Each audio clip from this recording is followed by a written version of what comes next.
Hello, my creative friends, and welcome to another episode of The Daily Prompt. In this episode, I want to talk about the right way to do things and the wrong way to do things. And to be a little bit more specific, I want to talk about the notion of rigidity, of being rigid, of being very specific in the way you see and think about the world itself. One of my sort of favorite phrases, one of my big discoveries that I made along the way is that I truly believe there is no such thing as right or wrong. There is only effective or ineffective when it comes to creativity. Obviously, there are right and wrong moral choices that you can make along the way. There are right and wrong decisions for how to do something. But when it comes to creativity, there is no such thing as the right way to tell a story or the wrong way to tell a story, or the right way to build a character or the wrong way to build a character, or the right way to go through the process or the wrong way to go through the process, the right way to do a step, the wrong way to do a step, the right way to do an exercise, the wrong way to do an exercise. I'm carrying on a little bit to try to make a point, drive a point home. There is no such thing as right or wrong. Why? Because creativity is about expression. It's about trying to find an idea and present that idea to your audience. It's about trying to tell a story. It's about trying to take something that might be fuzzy or imaginary or not quite crystal clear in your mind and give it shape and present that idea to another person. Now, you can do that, and you can do that in the right way for you or the wrong way for you, but it's not objectively, empirically right or wrong. It simply can't be, because here's one of the identifications that I've made over the years. I talked about it in my TED Talk. The reality is that every single person has a unique experience in this life. We have different DNA, gives us a different shape and size and eye color and skin color and hair color and maybe capacity for intellectual whatever. Because each of us has this unique DNA and this unique capacity and perspective, that gives each one of us different ways of interpreting the world in which we live. Now, we can say that the world itself is the world itself, regardless of how we perceive it, right? This computer is a computer, whether I want to believe it's a computer or whether I want to believe it's a pillow. That's not changing the fact that it is a computer. So I can say, that's a pillow. No, that's wrong. But if I say this computer is a powerful tool for me, well, that's not right or wrong. That's really dependent upon my experience, dependent upon my way of understanding it and interpreting it and using it. So most of life, most of what we experience, most of how we interact with other people is largely subjective. It's subjective. Subjective basically means that the way we interpret or process something might be different or unique to the way someone else does. So if you and I were both to work on this computer that's sitting right in front of me right now, if you're not very computer savvy, might get extremely frustrated with the mistakes that you make or the way the applications interact with each other.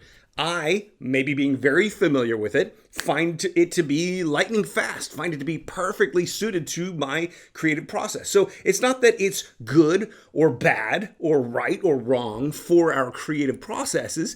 It's how effective is it for you? How effective is it for me? If we say there is no such thing as right or wrong, there is only effective or ineffective, then when we look at a situation, when we analyze an idea, when we talk about differences in perspective, rather than saying, you're right, I'm wrong, I'm right, you're wrong, rather than reducing it down to this or that, if we instead look at it as how effective is this perspective for us in the short term, the medium term, the long term, and if indeed we figure out that the way that we're thinking about something is harmful to us in the long term, then we might say that that is ineffective. We might say that that is bad or wrong for us. in the short term. Now, if we can't see the bigger picture, we can't see the wider perspective, it's going to be very easy to slip into the things that we have determined up until this point and to fall back on our existing preconceived ideas. One of the realities of creativity, one of the big secrets of creativity is that there is no right or wrong, that the thing that you're trying to create might get created by incorporating something completely outside of whatever it is that you currently believe, your preconceived ideas. If, for example, we are so rigid in our thinking that we can't open our minds to a competing idea, a competing framework, a competing notion, we're never going to understand, for example, how to create great characters. Because if every character thinks the way you think, you're going to have a very flat, dull, boring, uninteresting story, an ineffective story. What you need in your characters is the breadth of human experience, is the breadth of emotion, is the breadth of choices and perspectives and insights and ideas. And if you're rigid in your own thinking and you can only see things through this very narrow channel, what's going to end up happening is you're not even going to be open to competing points of view. And if you're not open to those competing points of view, by definition, you are shutting out enormous swaths of potential creativity. If nothing else, you're shutting out potential combating ideas that will help you make your own case more strongly. One of the problems that I find that writers so often have is this pervasive notion that there is a right way, there is a wrong way to do things. As soon as you start thinking that, as soon as you start believing that, you have cut off your own capacity for creativity. So my suggestion, my advice, my tip for you today and for this week ahead is to really try to open your mind to the competing narrative, to the other point of view, to a wider perspective. I'm sure you believe what you believe adamantly. I'm sure you believe with complete conviction in the things that you believe in. But if you have not tested those ideas, if you have not tested the opposing point of view, you're simply rigidifying, is that a word? Your own thinking. And this gets more writers into more dangerous spots over a longer period of time than anything else I can think of. Now, at the end of the day, you need to believe in what you believe. You need to have passion for your own perspective and your unique way of looking at the world. So we don't want you to strip away all of yourself because it's you and your voice and your perspective that's going to drive the narrative of your stories. If, for example, you're adamant that the world is a certain way, that some political ideology is absolutely wrong, and that's the narrative you want to tell, that's the story you want to tell, that passion that you pull and you pour into that can be the very thing that creates an extraordinary story. We want to see those stories. That's the kind of story that's going to resonate with an audience, something that you have passion about. But if in your creation, if in your process of trying to tell that type of story, you close your mind to any competing narrative, well, first of all, you've stripped yourself of a great villain or a great opposition, some great opponent within your story, because the strongest opposition is going to be the thing that possibly could be stronger than your central character. And if you already shut out all those ideas, you're always going to have weaker opposition. Your story's always going to fall flat.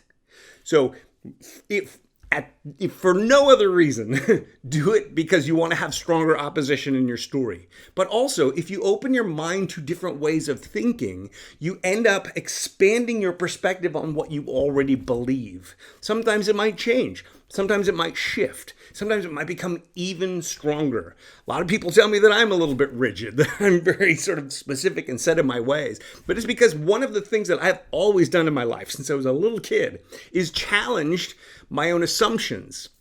I challenge my beliefs. I say, this is the thing that I'm committed to, but tell me the opposing point of view. Give me that other idea. And so what I believe in today has, in my opinion, been very carefully analyzed and discussed and mulled over and thought about and challenged. And I believe what I believe today because I have been through that process of subjecting my beliefs to extreme challenge. And it's one of the reasons I'm not a this or that person. I do not believe in the left. I do not believe in the right. I believe it's a mixture of all of it. I believe we live on this planet, and if we imagine each one of us as a neuron in a brain, we need all of us. We need the opposing points of view. We need the discussion. We need the debate. We just need to make sure that that debate is serving our end goals, that the debate itself is effective and not ineffective. And the only way to make that happen is to ensure that you stop when it comes to creativity, when it comes to subjective things that don't have a right or wrong answer, that you don't say this is the right way to do it and this is the wrong way to do it. We need to clear that thinking out of our heads. And when we do, then we can immerse in today's action step. We can immerse into today's activity. We can let go of this judgment of having to be right. We can let go of making sure we've done it precisely, exactly the right way. It's fluid. It's subjective. It opens itself up to new detail and nuance as we go along. So today's daily prompt for you is, maybe it can be something about your writing. Maybe it can be something about yourself. Maybe it can be something about your approach to your own creative career. I want you to think about what you think you know with absolute certainty. If you believe adamantly in the 3-act structure and that this is what goes where on which page of your screenplay, what could challenge that? What could you look at? What idea could you take in that is completely the opposite to that you could take in and really think about, well, how could this enhance or make more effective the approach that I'm already taking? In other words, if you have something that you believe 100% in and you're sure the opposing point of view is absolutely wrong, for today's daily prompt, I would ask you to say, what if that way was right? And really explore that idea. Really explore the opposition. Really open your mind to alternative points of view, because that's where you're going to figure out what's most effective. Because the most effective is the thing that's going to get you where you're trying to go. So that's today's daily prompt. Thank you so much for watching. We will see you in the next one.